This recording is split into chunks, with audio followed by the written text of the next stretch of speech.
आजकल जल्दी प्रेग्नेंट होना कौन नहीं चाहता है। सभी लोग यही पूछते हैं कि ऐसी कुछ टिप्स बताइए जिससे जल्दी कंसीव हो जाए।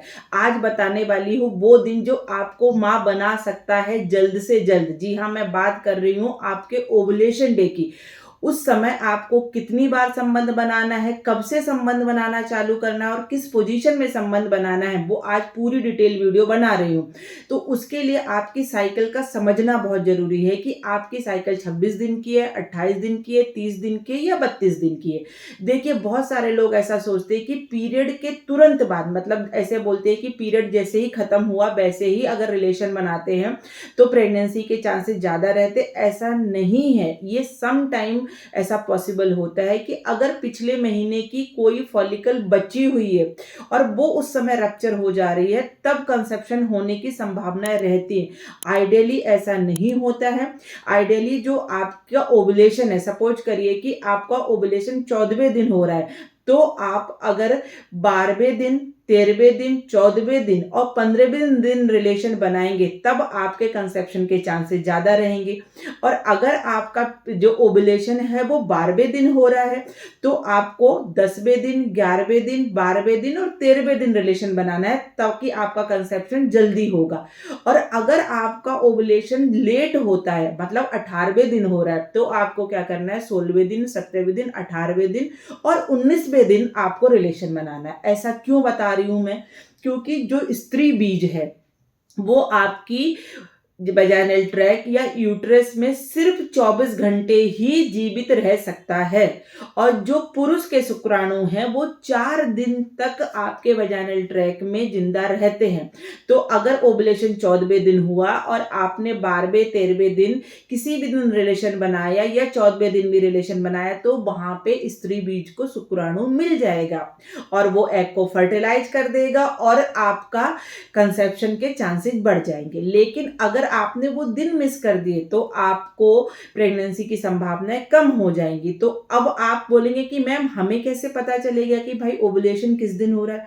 उसके लिए आप अपनी फॉलिकुलर स्टडी करा सकते हैं या फिर जो बहुत सारे मैं सिम्टम्स बताती हूँ वीडियोज में ओवुलेशन के डे के लिए, जैसे वाइट डिस्चार्ज आना, जैसे कि आपका बेसल बॉडी टेम्परेचर बढ़ जाना, जैसे कि आपका खुद बहुत ज़्यादा इच्छा होना संबंध बनाने की, ये सारी चीज़ें, या आपकी ओवरी के राइट या लेफ्ट में चुभन वाला दर्द होना, ये सारे सिम्टम्स बताते ओवुलेशन हो। लेकिन बहुत सारी फीमेलों को ये लक्षण पता नहीं चलते। वो बोलती मुझे समझ में नहीं आता ओवुलेशन कब होता है और वो फॉलिकुलर स्टडी भी नहीं करा सकती हैं।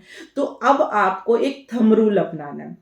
थंब रूल क्या अपनाएंगे कि भाई ओवुलेशन चाहे 12 डे हो, चाहे 14th डे हो, चाहे 16th डे हो और चाहे 18th डे हो, किसी भी दिन ओवुलेशन हो आपको, तो अब आपको क्या करना है, आपको ऑल्टरनेट डे 10वें दिन से रिलेशन बनाना स्टार्ट करना है। 10, 12, 14, 16, 18 और 20।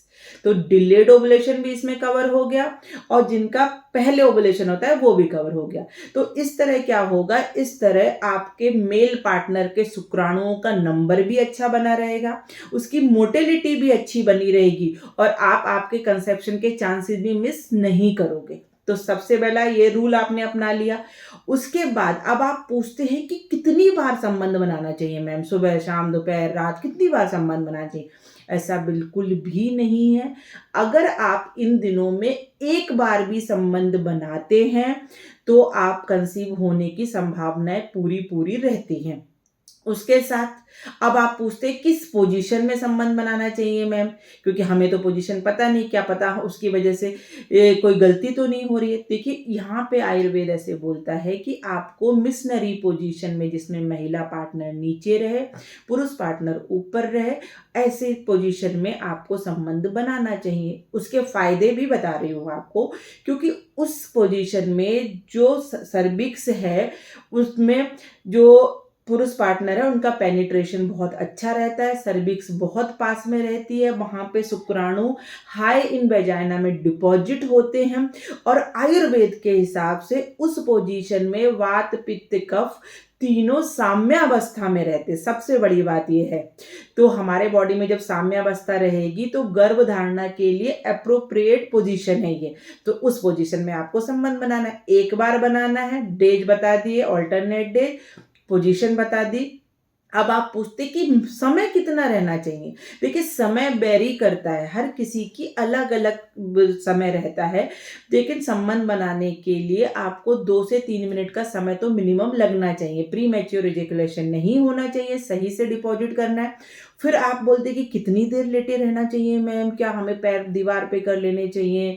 मैम हमें क्या करना चाहिए? नहीं, ऐसा कुछ उल्टी-सीधी चीज़ें करने की ज़रूरत नहीं है। आप जो पोजीशन उसमें सेम पोजीशन में रुक सकते हैं, 20 मिनट आप रुक जाइए। उसके बाद आप उठ के अपनी रूटीन एक्टिविटी भी कर सकते हो और आप सोना चाहें तो बहुत अच्छी बात है, उस पोजीशन में आप सो भी सकते हैं।